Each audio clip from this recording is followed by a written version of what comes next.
This is Sarah at Treehouse Humane Society. I'm the community cats manager. Sorry, we're a few minutes late. We were having some technical difficulties. I also have Paul Nickerson here. He's our Cats at Work coordinator and community cats field specialist.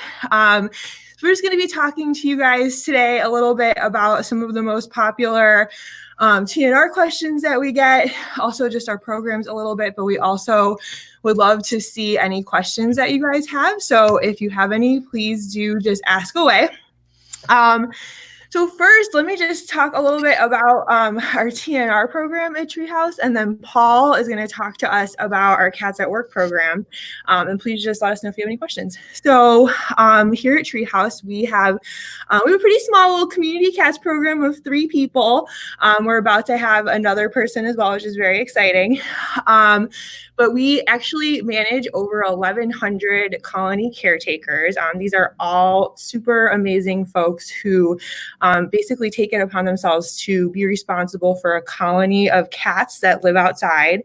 The colonies can be anywhere from 1 cat all the way up to 20 cats in some cases, and even more depending on kind of the location of the colony. So these folks do take on a lot, and they're doing this all just out of the kindness of their heart and out of caring for these cats, which is just amazing.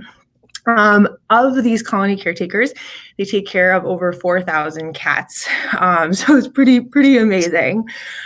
So at Treehouse, we do our best to provide as much guidance as we possibly can to folks.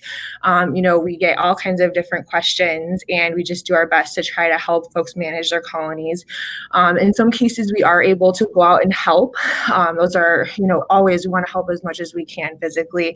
But of course, when you get, new requests every week and everything, we have to pick the circumstances that are, the most needed are helping. So, cases where we have dozens of cats who aren't spayed or neutered yet, situations where someone just physically aren't able or isn't able to trap on their own. So we get all kinds of situations that we do our best to help with. And so it's really, really interesting work. And we also have a Cats at Work program. So Paul is going to talk to us a little bit about that. So, hi, I'm Paul. A little bit of background on how I got involved with the Cats at Work program. I was one of the first residential locations for the Cats at Work program. It's been around for about 8 years, started officially in 2012, and there were some early placements in 2011. But the program was launched in 2012. I had a really, really bad rat problem that I couldn't solve on my own. I tried everything that everybody else tried, and decided to give the Cats at Work program a try to solve my rat problem. Within about a week's time, my rat problem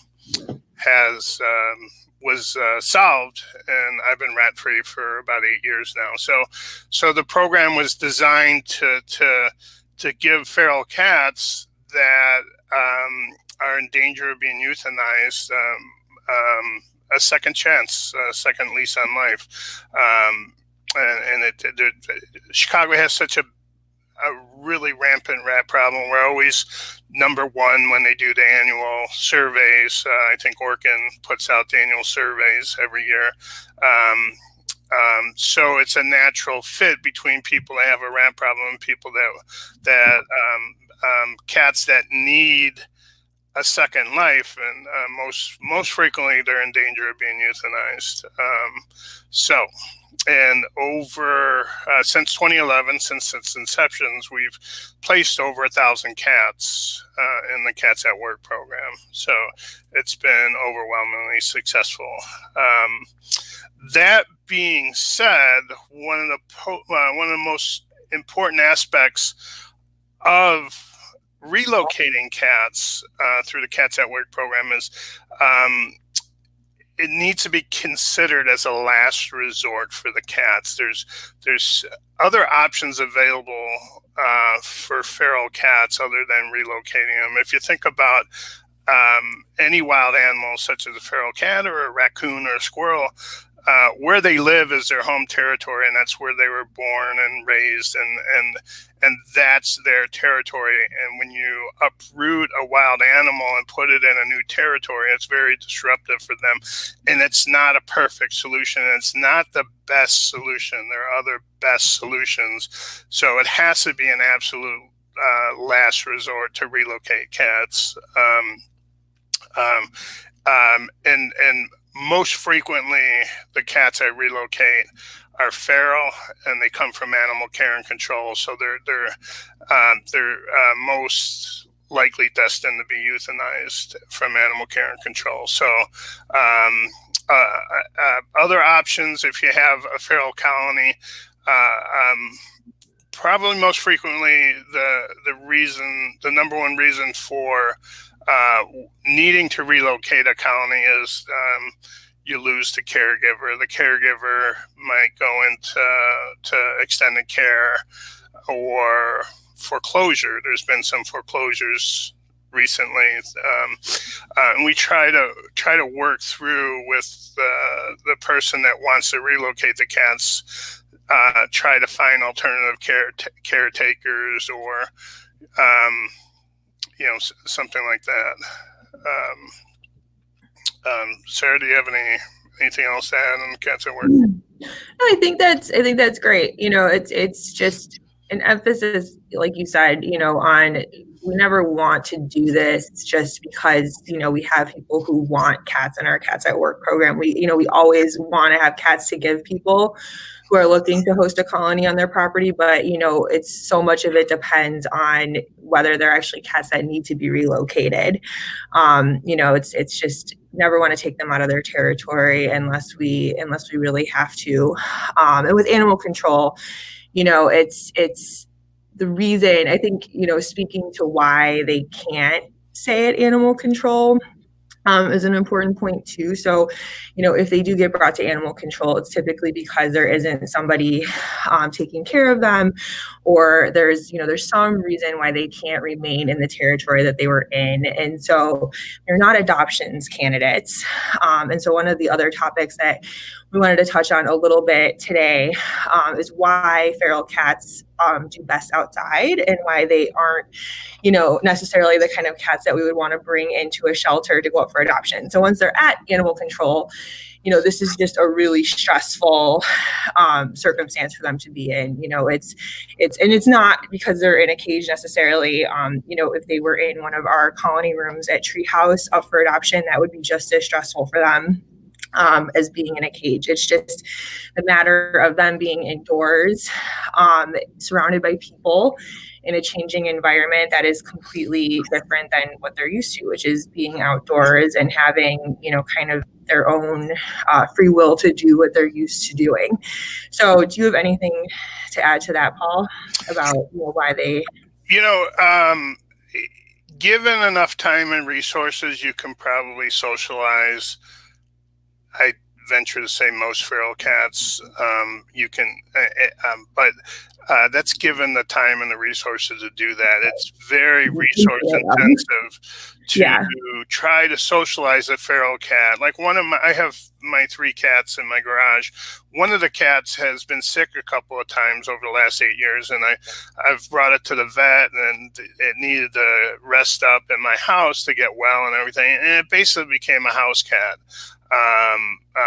But it eventually became territorial and started beating up on my indoor cats, and I put it back out in the garage, and it's reverted back to being feral and is very, very shy even around me to this day. Like, I have to approach it very slowly and everything, but it's very, like, feral kittens is very resource intensive to try to socialize kittens. It takes a really long time and a lot of time every day to try and socialize kittens. And sometimes you can, sometimes you can, sometimes you can't. And I've tried with various litters of kittens that I've fostered myself that were feral, and some just would not come around. And it sucks the resources out of the organization to try to, we would be inundated, especially now I don't think there's much TNR activity that's happening in the city with the shutdown with the coronavirus. And when we do eventually get back up and running, and not just Treehouse, but the whole TNR community in Chicago, there's going to be litters of kittens all over the place. And if you can imagine, if we had these feral kittens brought into us, it would overwhelm the system very, very quickly to try and socialize all these feral cats. So it's just not practical to try and socialize. And these cats are living a fulfilled life outdoors as it is. That's their home. That's where they belong. So that's all I would add to bringing feral cats indoors. And also, you run so I've come across this situation before where you have somebody that brings a feral cat indoors, tries to socialize it indoors, and they try to give it the old college try, and let's just say they tried for a year. And the cat's still being destructive inside. It's tearing the place up or whatever, attacking the people that live in the house or whatever. So then the person that's trying to socialize it throws in the towel. So then you have a cat that's been inside for a year, lost its territory outside. Ethically, what do you do with that cat then? Is it any longer appropriate to release the cat back to where you took it off the street? In that instance, the best option for the cat is to stay outside where its original territory is. And I've seen people try for over a year to socialize cats, and it just it can work, but if it doesn't, then there's a dilemma. What do you do with the cat? Right. And there's also, just going based off of that example, and, as Danielle just mentioned, cats are happy outside. When they're used to living outside, they live very fulfilled and happy lives outside. They have the resources and the brain power really to live outside. They're not these cats like our little indoor cats that, if we let them outside to go fend for themselves outside, that would be a completely different situation than these cats who have lived outside their entire lives. And so speaking to what you said, you have these situations where, unfortunately cats, people, and it's not, of course, it's out of the kindness of people's hearts when they try to do these things, but it's just, you see this destruction that can happen over, a long period of time where a cat just isn't adjusting. They're not using a litter box indoors. They're destroying their territory indoors. And all of that speaks to a great deal of stress on that cat's part. If they were comfortable and content indoors, they wouldn't be exhibiting those behaviors. And of course, indoor cats have their own sets of behavior issues sometimes. And, there's usually a tweak that can be made in the household. Litter box issues, for instance, sometimes it's a matter of, they don't like that they have a covered litter box. It doesn't make them comfortable to use a covered litter box, or, it's the placement of the litter box, or, something like that. But with feral cats, it's not, just this quick fix of I need to make an adjustment to my indoor home, and all of a sudden now my cat, can handle this. It's a long road of nothing is working for this cat. This cat, is accustomed to being outdoors, and that's just, kind of where they belong in those circumstances. And so, it's one of those things that I think it's hard because we see indoor cats and, they're very happy. They live a very comfortable, content life. They have their meals every day at the same time, and they have their toys and their beds. And feral cats, they live a very similar existence. It's just not with the same exact things that make them happy. So, all these cats that our caregivers manage, they have meals at the same time every day too. They have things to, shelters to lounge in outside that are warm and comfortable, and keep them out of the elements. These cats are living fulfilled lives, and they're equipped to do so. And so it's important to weigh that when you decide whether a cat should go up for adoption or stay outside in a colony. You have anything else to add to that, Paul? Nope. Cool. So let's see. We have a question here from Susan, actually. So she says, I often hear people say that they're supporting feral cats in their neighborhood by feeding them. Can you explain why this is problematic? Ooh, that's an interesting one. What do you think, Paul? You want to answer it? Well, from my perspective, it can be problematic if they're part of a managed colony already, whether it be a Cats at Work colony or a regular colony that's organically in place and maybe TNR'd already. It can draw the cats away from their colony and disperse the colony if you're feeding cats. I would check to see if the cats are ear tipped first. And if they're ear tipped, most likely they are being fed by somebody else, by a county caretaker that's registered. And it's also against the Cook County ordinance to feed cats unless your Cook County feral cat ordinance, by the way, it's against the Cook County feral cat ordinance to feed cats unless you're a registered caretaker. So that's as far as I'm concerned, those are the issues that are problematic for me. Yeah, I would say the only other thing I'd add to that is, the ear tipping issue. If they are ear tipped, at least, that's great.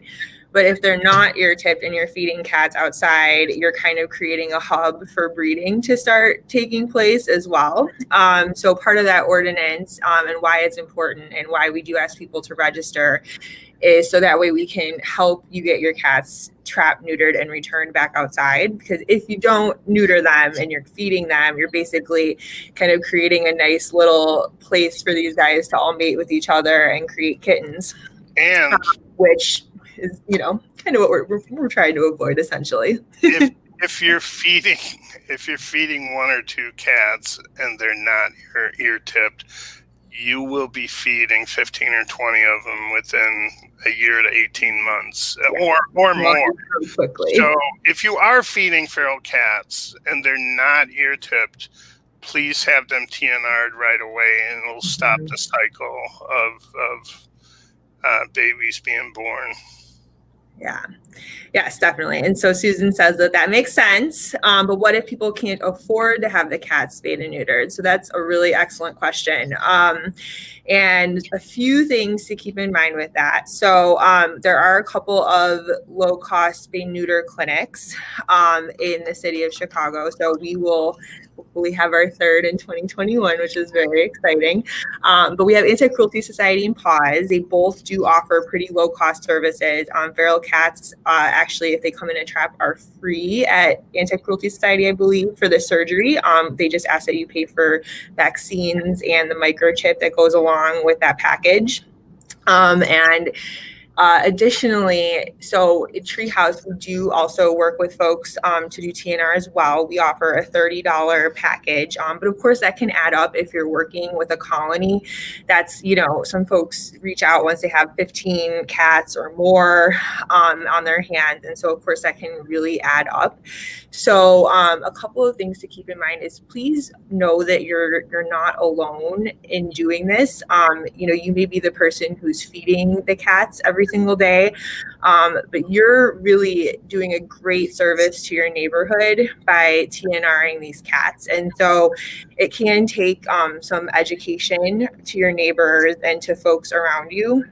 But please keep in mind that, by talking to other people, a lot of times you'll find that people are really happy that, once they learn what TNR does, that it prevents all these kittens from being born and the cat population from exploding even further in the neighborhood.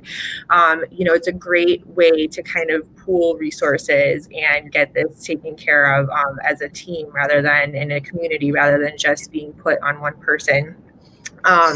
So I would definitely always encourage that in these situations if you're feeling like, this is getting overwhelming financially. Paul, do you have anything that you would want to add to that?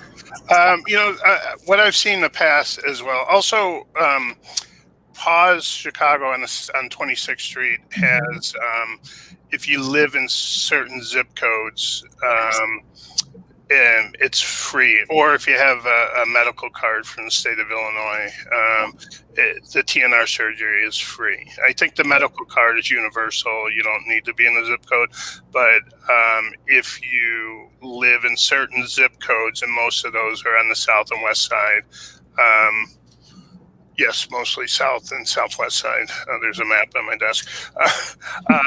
The TNR surgeries are free. So there are options available. Also, but barring that, I've seen people do GoFundMe, where you have the whole neighborhood involved, and everybody chips in, a couple dollars here and there, or everybody sponsors a cat. Maybe everybody chips in $30, and it doesn't take very many people to do the whole colony.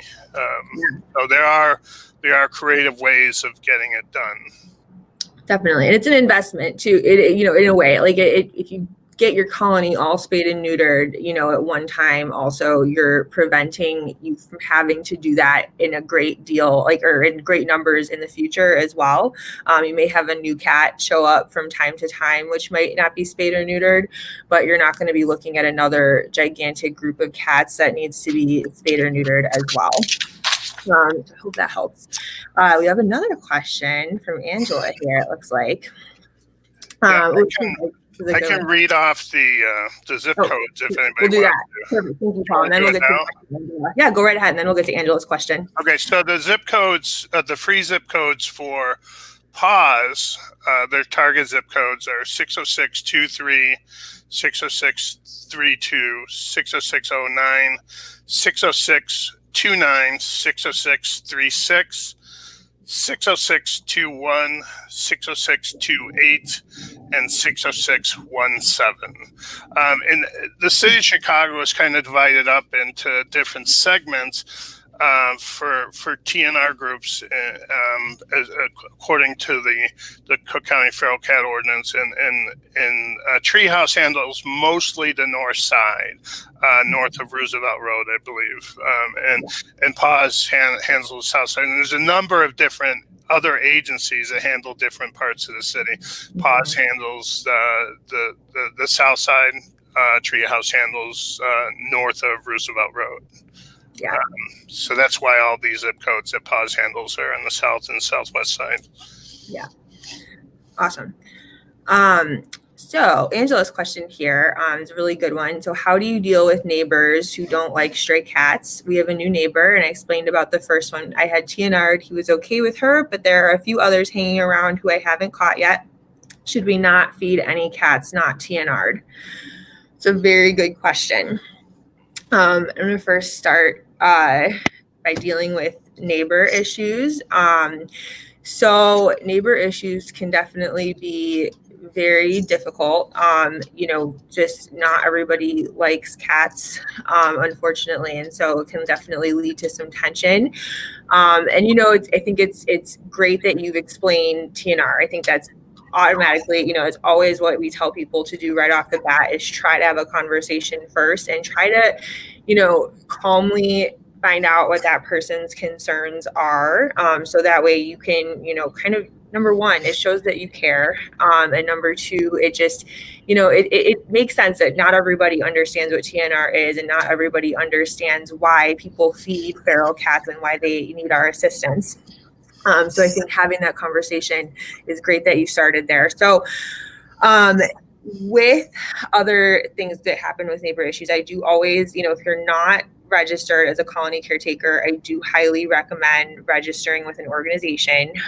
We never want issues to be taken, farther than just a conversation between two neighbors. But, occasionally things can come up where, folks do make complaints on occasion, unfortunately, to animal control, or, and if you're registered, that makes all the difference in the world, to show that you're doing this responsibly. And so it sounds like you, Angela, haven't had everybody TNR'd quite yet. So that is, that's okay. If you're doing your best here, you're working on it, and that's kind of what we want to see in these situations is that you're trying here. Not Rome wasn't built in a day usually with these cat colonies, and it can be really hard to catch that last cat too. So I would definitely encourage you to just keep in communication with your neighbor. Try to just keep having that conversation, keep showing that you're working your hardest to make this work, and keep explaining the benefits too, that you're preventing kittens from being born.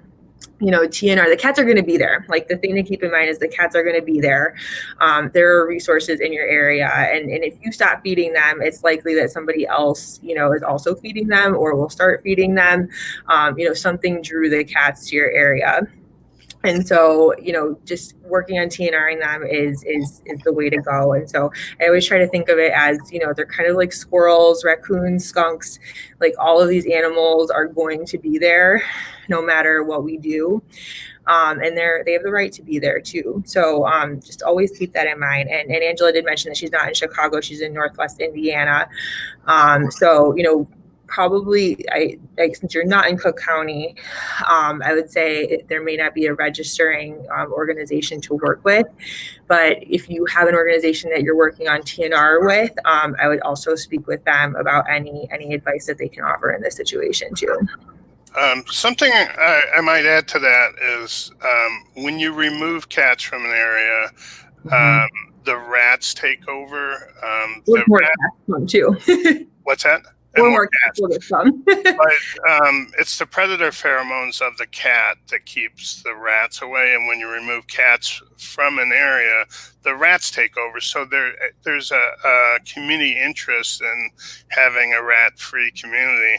So a lot of times you can explain to your neighbors that the cats have a purpose, and because of the cats being there, we don't have rats anymore, or we don't have rats, and that's because of the cats being there. So what I like to say is they may not be cat people, but they're definitely not rat people. There's good reasons that the cats are there. Even if they don't like cats, there's good reasons for the cats to be there. And also too, if they feel the cats are creating a nuisance on their property, there's things you can do to mitigate it. There's a sprinkler, a motion activated sprinkler called the Scarecrow that we have, and we lend out to people if their neighbors are having an issue with the cats being on their property. And it only takes a 1 or 2 times to be hit by this spray, and the cat will stay away from the area. If you ever sprayed a cat with a squirt bottle or whatever, it's pretty effective. So there's things you can do to mitigate the situation without removing the cats. Definitely. And there's other deterrent devices that work extremely well. There's an aerosol spray, comes in an aerosol can that's motion activated. If you have a cat that's coming on a porch that you don't want the cat on the porch over, you can set these cans up, and as a cat caretaker, to smooth things over with neighbor, you might want to suggest buying it yourself to lend out to a neighbor or what have you. So there's ways of mitigating the situation. Definitely.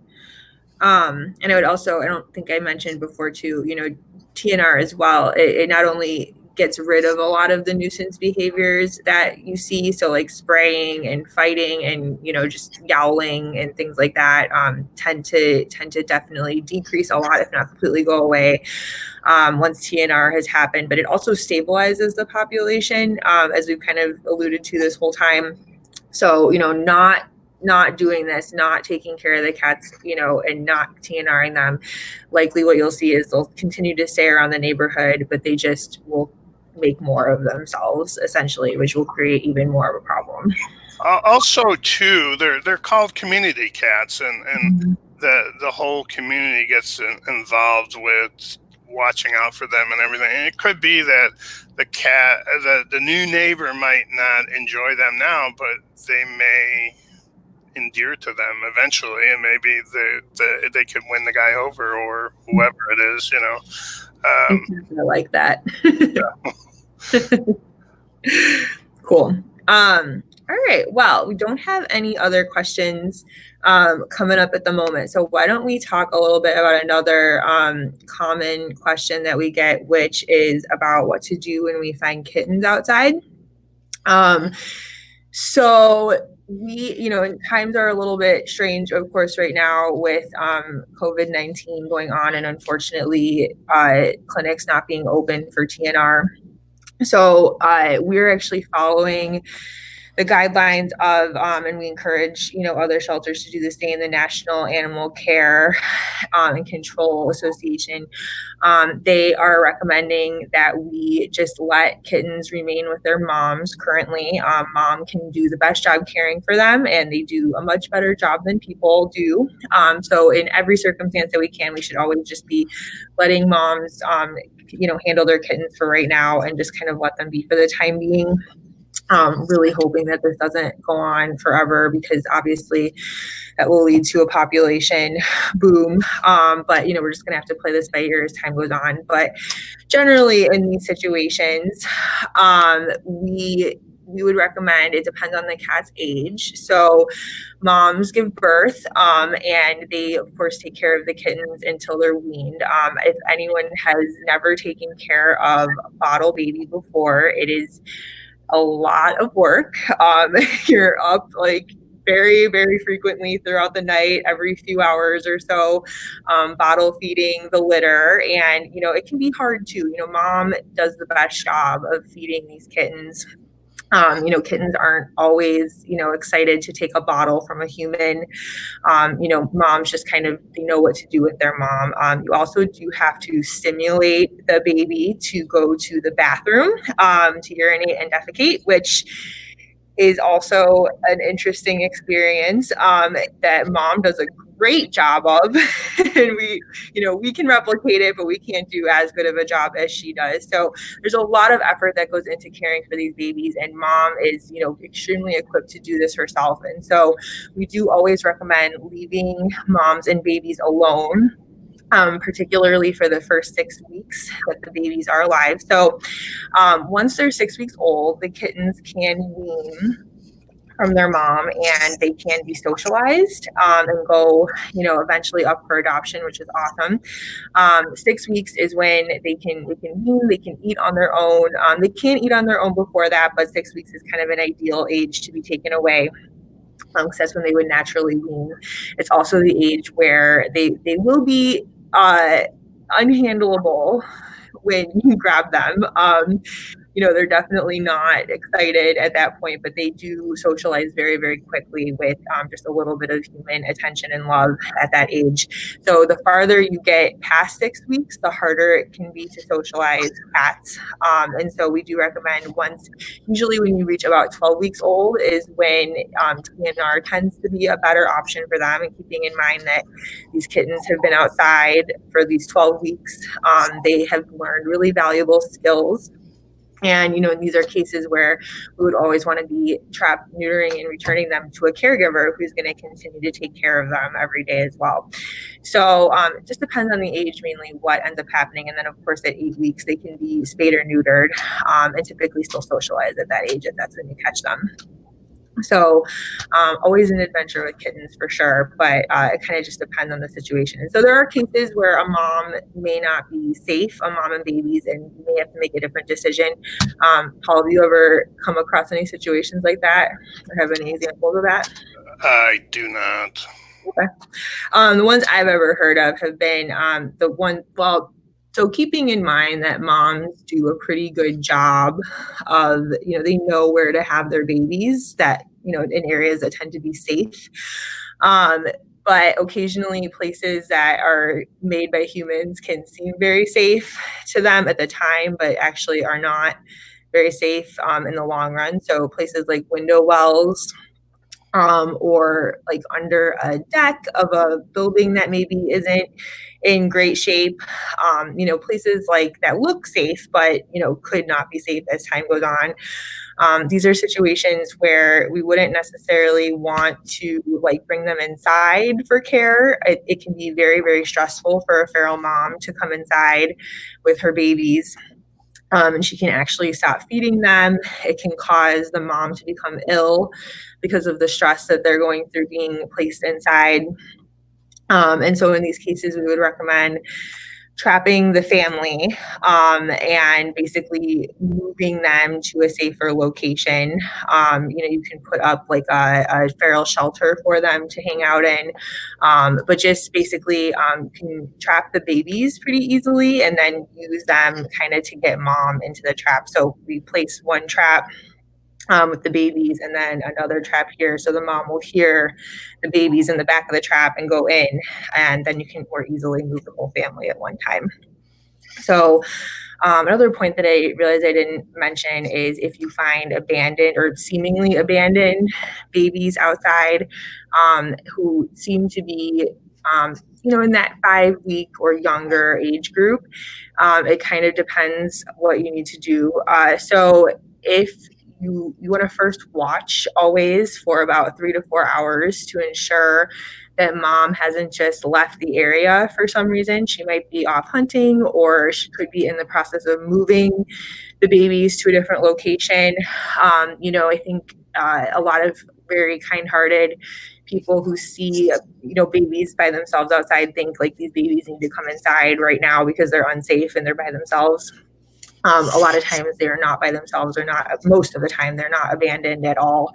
Mom's just, again, left for a little while and is coming back. So we always recommend watching from a distance in these situations. Don't interfere at all. Just kind of stay as far away as you can while still being able to have a clear view of the area, and just watch for mom to come back. If you don't see mom, if you are too close or you interfere with the babies, the mom may stay away because she feels threatened and she doesn't want to come near the area again. So make sure you're watching from a distance. And if mom doesn't come back in 3 to 4 hours, then it would be a good decision to take them inside and either bring them to a shelter, or like animal control in most cases, or if you're able to care for them yourselves, you can certainly call any local shelter for instructions on how to take care of them. But again, this is just, only doing this in cases where we have no other option, because again, mom provides so much care to these kittens that we can do it, but we don't do nearly as good of a job as she does. And, it's a lot of work and a lot of work that takes a lot of, volunteer help and foster help at a shelter, that, if the mom can take care of them, we can use those resources for other cats who don't have any other options. So kittens are definitely a delicate matter. And so, but it really depends on their age, what the best step for them is. Anything to add to that, Paul? Nope. You covered all of it. All right. Excellent. Well, what other topics should we talk about? I do have one thing to add to that. Yeah, you do. Something you didn't mention, but cats don't always need to be rescued. I think a common mindset is if there's a cat outside, it needs to be rescued, and with kittens too. I mean, obviously we want to TNR kittens and everything and have them not reproducing once they're of age to reproduce and everything. But I think maybe it should be in your bucket of things to consider if you feel compelled to pull cats off the street is, what's the reasoning behind pulling cats, even kittens? What's the reasoning behind pulling cats off the street? They don't always need to be rescued and pulled off the street. That's their home, So it's one, I think it should be, and also have a plan in place before you pull the cats off the street. Because you could just pull a cat off the street and then what do you do with it? A lot of times you can't bring it in somewhere. It may be animal care and control might be the best option for it there. I would just have a plan in place and also consider that cats don't always need to be rescued off the street because that's their home, that's where they live, and they're just like, we don't ever think about rescuing squirrels or raccoons or skunks or any other animal, but in reality, the cats are the same as a raccoon or a squirrel or a rabbit or anything else. We don't go around rescuing and pulling raccoons off the street normally. So ideally not. Although possums, I love possums. If I ever had the opportunity to rescue a possum, I might. But so just I think be more open-minded to other possibilities as opposed to pulling cats off the street. Obviously TNR. As much as possible. But just have that be a major consideration. Yeah, absolutely. I think it's important to keep in mind there's not like a one size fits all when it comes to cats, because they, even friendly cats that we find during TNR projects, they, if a person wants them to go, if the caregiver wants them to go up for adoption and, we have space, we're more than happy to make that arrangement for that cat. But, in other cases, like sometimes these very friendly cats are just so well loved and cared for by their neighborhood. And, people, they have a great life as it is. And so I think we just have to keep in mind that not every situation is black and white when it comes to cats, especially feral cat or, community cats. So we do have another question from Danielle. So how do I trap mom and kittens? I don't want the kittens to be on their own without mom, but I'm worried I can't get them all in a trap. That's a great, great question. So, Paul, I feel like I've been answering all the questions. I'll answer if you want me to, but you go ahead if you want to. So a mom and kittens, I would start by getting as many traps as you have cats that need to be trapped. And it's easy. It's easier if you can get the kittens, and like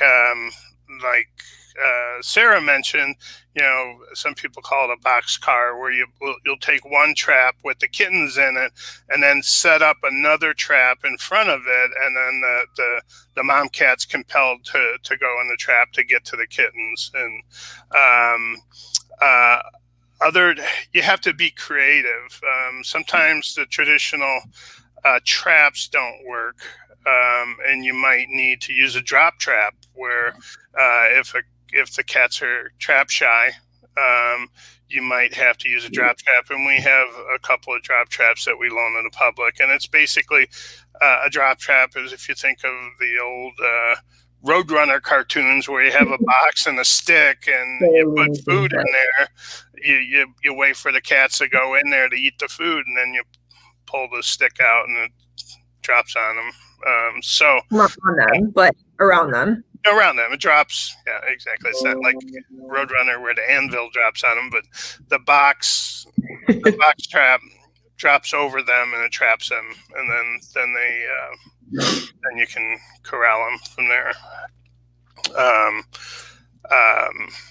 So, and other times if they're really, really young, you can just pick them up, the kittens. So, yeah, if needed. Hope that covers it, Danielle.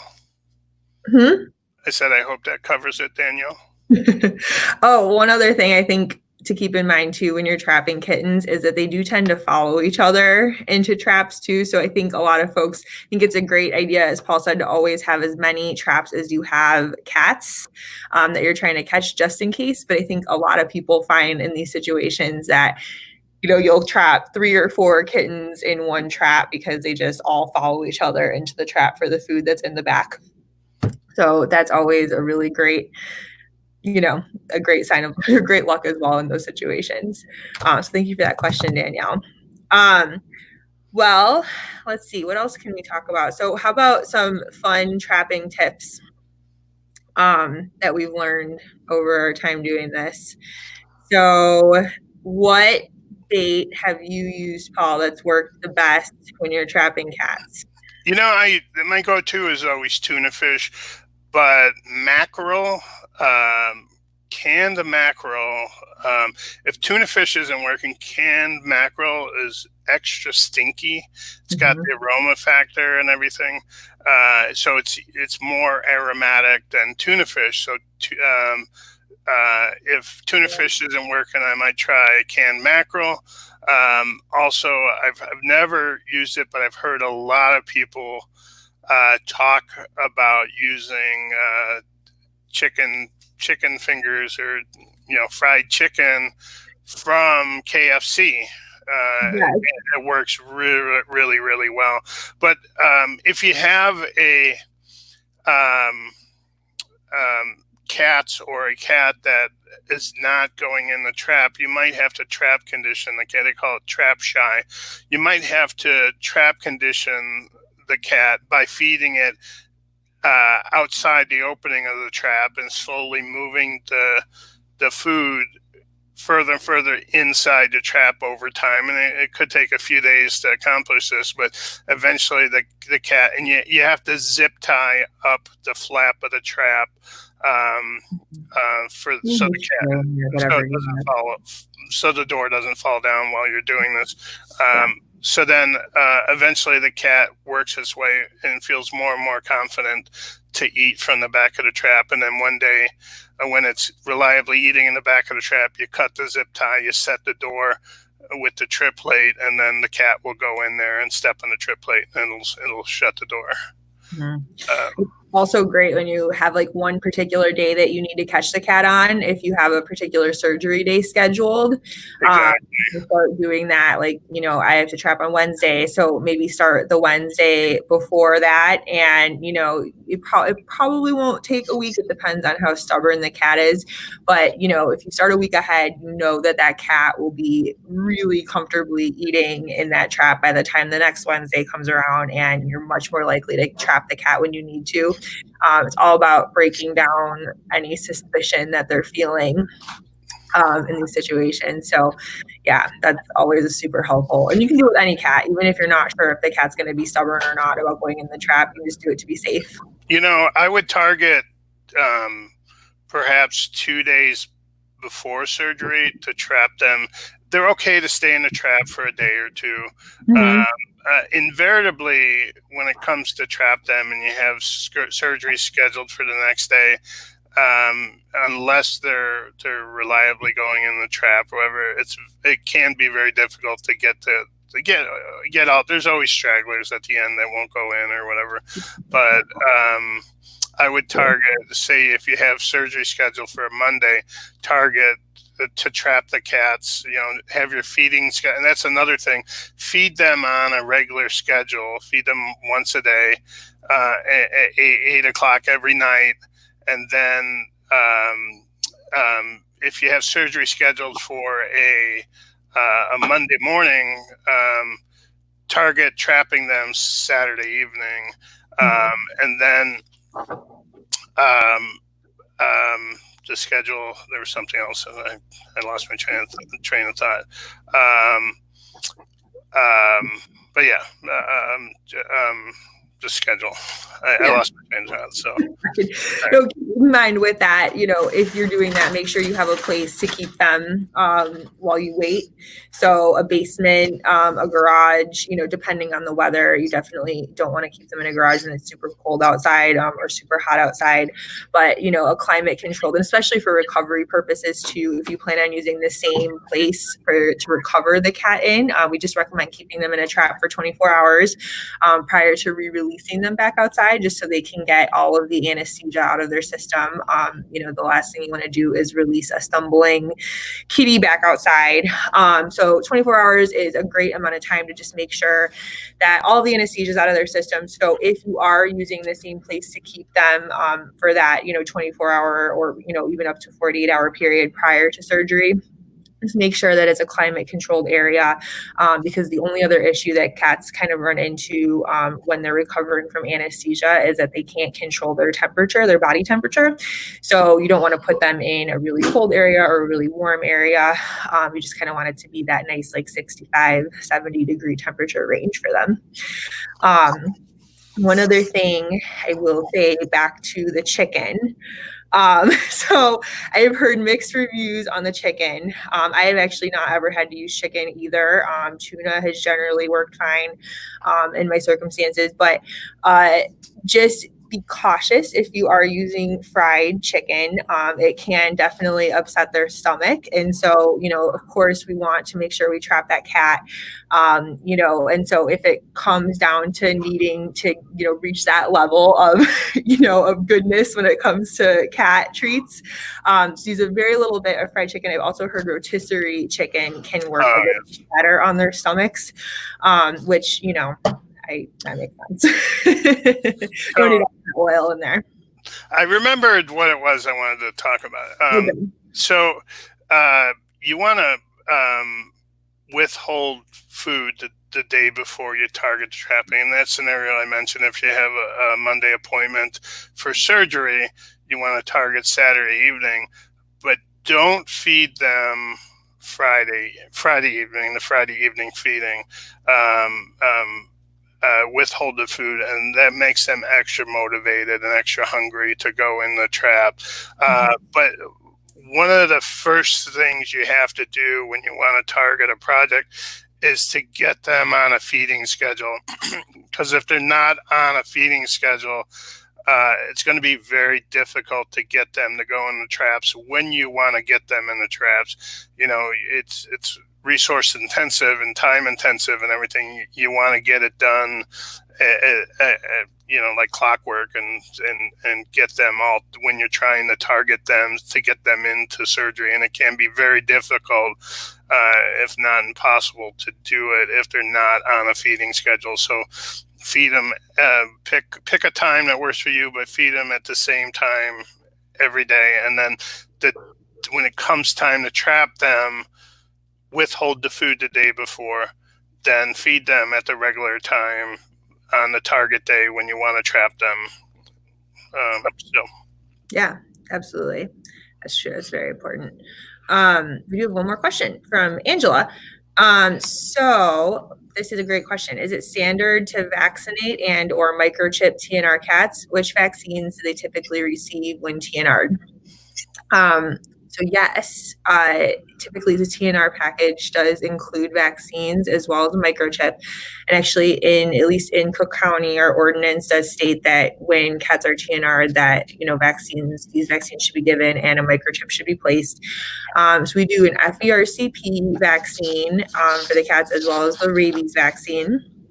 And microchips, the reason we do put microchips in is it kind of has the purpose of the caregiver being like an emergency contact for the cat. So if they end up in, animal control, or they're brought to, a clinic because, hopefully this isn't the case, but they were injured or sick or something like that, or they're just trapped and brought somewhere, you will always scan for a microchip is the first thing that happens in these circumstances. And so that kind of gives that cat a chance to go back to their colony. We're able to call the colony caretaker and say, hey, your cat ended up at this clinic, or your cat is here at the shelter. And that way they can get returned back to where they came from. It's a great question. And who's the chip registered to? Yes, that is just to go into that a little bit further, that's a really excellent question. So my TNR was not chipped by the rescue who performed the surgery. So we basically, what stays on the microchip is the organization that places the chip. So anytime we do a TNR surgery at Treehouse, basically what will happen is we put that cat through our system, our software system, and so it gets automatically registered to the person who brought the cat to us. But it's also, the cat is always also registered to Treehouse as well. kind of has 2 emergency contacts. In other cases, the rescue or clinic that you take the cat to will recommend that you call the microchip company and put your own information on the chip. Not everybody has the capacity to automatically register that chip to you. I highly recommend you register the cats under your own name. There's been a couple of instances recently where people have tried to steal the cats and claimed they're being abused or whatever. It wasn't the case, but the people, and this is 2 different situations recently, but it's happened more in the past, where the people had to actually call the police and fill out a theft report, and you can prove very easily that the cat is yours by the microchip information. You can provide the microchip information to the police officer that does a report or whatever, and it's irrefutable, So in both instances, it facilitated them getting the cats back on the spot. That they went to the person's house and said, "Hey, look, microchip number here. You got to give the cat back. It's not your cat, even though it's an outdoor cat. It's a feral cat." Yeah, hopefully no one ends up not very many people end up in that dramatic of a situation, but yeah, it can be helpful in a lot of very crazy situations for sure. Awesome. Well, Paul, do you have anything else to add? The only thing I'd like to say is it's the cats that are the real winners. Knew that would be what you'd say. Well, thank you so much, everybody, for listening. We really appreciate it. And if you ever have any questions about TNR or community cats or anything in general about cats, please feel free to give Treehouse a call or send us an email. Our phone number is 773-262. My cat's attacking my headphones over here. 773-262-4000. And our email address is info@treehouseanimals.org. Thanks so much, everybody. Have a great day. Take care. Great.